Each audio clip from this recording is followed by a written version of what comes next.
Hurmatli muxlislar, kanalimiz a'zolari, mana bugun biz Turkiston shahrida Hoji Ahmad Yassaviy hazratlarining maqbaralaridamiz, ziyoratdamiz. Biz siz ko'rib turgan maqbarani Amir Temur tomonidan bunyod etilgan. Bu inson Ahmad Yassaviy haqida juda ko'p gapirish shart emas, chunki Oriflar sultoni va Abu Turklar otasi ulug'larga ega bo'lgan mashhur tasavvuf shayxi Alloma bobomiz bo'ladi. Alloh rahmat qilsin. Mana Amir Temur bu kishining sharafiga mahobatli va nafaqat o'z davri va bugun uchun ham hayratlanarli darajadagi muhtasham me'moriy yodgorlikni, maqbarani qurib ketgan ekanlar. Bu nimadan dalolat beradi? Bu ajdodlarimizning kuch-qudratidan, ularning e'tiqodidan dalolat beradi. Shu bilan birga umuman O'rta Osiyo musulmon olamida shunday bir an'ana borki, ko'plab e'tiqodli insonlar oxirgi o'zlarining so'nggi qo'nimgohlari bo'lgan qabrlarini, shu ulug' avliyolarning qabrlariga yaqin joyda bo'lishni istab, doimo vasiyat qilishgan, shunga yarasha harakat qilishgan. Xuddi shunday mana bu maqbara, biz ko'rib turgan maqbara Robiya Sultonbegim maqbarasi bo'lib, bu 15-asr yodgorligi. Robiya Sultonbegim Temurizoda mashhur falakshunos olim Mirzo Ulug'bek Qo'ragoniyning qizlari hisoblanadilar, qizlari bo'ladilar.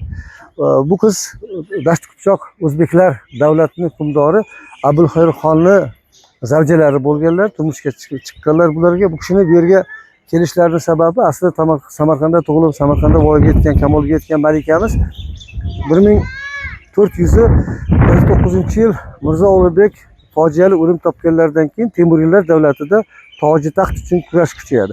Tabiiyki o'sha davrdagi geosiyosiy vaziyat shunga mos ravishda qo'shni davlatlar bu mojarolarga aralashadi. Chunki u yerda ularning siyosiy manfaati bor.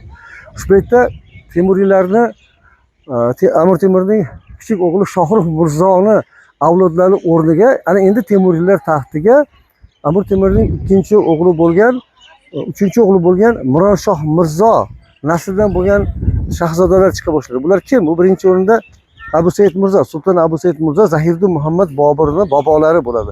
Umarshayx Mirzoning otasi. Endi Shohrux Mirzo avlodlaridan taxt asta-sekinlik bilan Xuroson va Movarounnahrda Abu Said Mirzo qo'liga o'tadi. Abu Said Mirzo o'z davrining yirik qo'mondoni, o'ta bir ilmli, taqvodor, e'tiqodli inson va jangovar shaxs. Shu Samarqand taxtini egallashda, Shohrux Mirzo avlodlarining qo'lidan taxtni tortib olishda u kishiga hozir mana biz yashab turgan joyga Turkiston hukmdori bo'lgan, Turkiston o'zbeklarining podshohi Abulxayrxon, Chingiziy Abulxayrxon o'zi harbiy ko'mak beradi, yordam beradi. Buni evaziga esa bu yerda Robiya Sultonbegim u kishiga turmushga uzatiladi. Biz buni tushunishimiz kerak, chunki Chingiziylar juda katta nufuzga ega. Hatto shu 15-asr o'rtalarida ham Chingiziylarga qiz berish yoki Chingiziylardan qiz olish faxr bo'lgan. Robiya Sultonbegimni bu kishiga turmushga chiqishi hech qanday buni tahqir deb qabul qilmaslik kerak. Qaytamga bu faxr bo'lgan. Va hatto Amir Temurning o'zi ham va juda ko'p Temuriylar, xususan Zahiruddin Muhammad Boburning otalari Umarshayx Mirzoni ham Qo'ragon unvoni bo'lgan. Qo'ragon unvoni bu kuyov, xonga kuyov bo'lgan insonlargagina berilgan.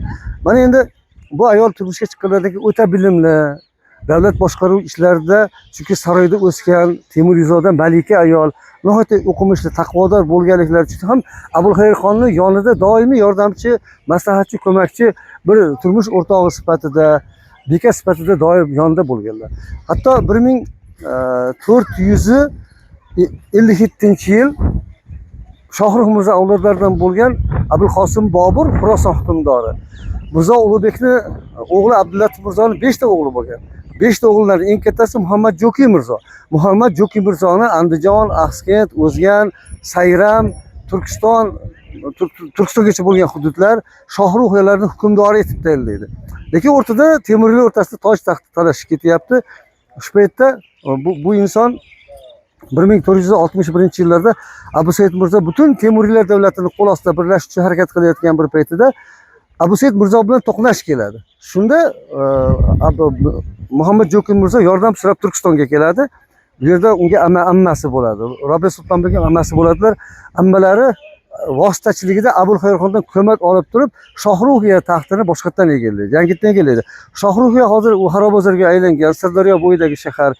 Bu Olmaliq shahri Toshkentdagi o'sha Ohangaronning yonidagi Olmaliq shahri Sirdaryoning bo'yidagi orada bir 50 kilometr masofa bor. Ana o'sha yerda hokimlik qilgan. Robiya Sultonbegim ziyoratgohi butun musulmon dunyosini ziyoratgohga aylangan vatandoshlarimiz, dunyo ahli kelib bu yerni tomosha qiladi. Me'moriy inshoot uchun va bu ayolni o'z davrining yetuk olimasi, yetuk ayoli bo'lganligini hurmat bilan yodga oladilar. Rahmat.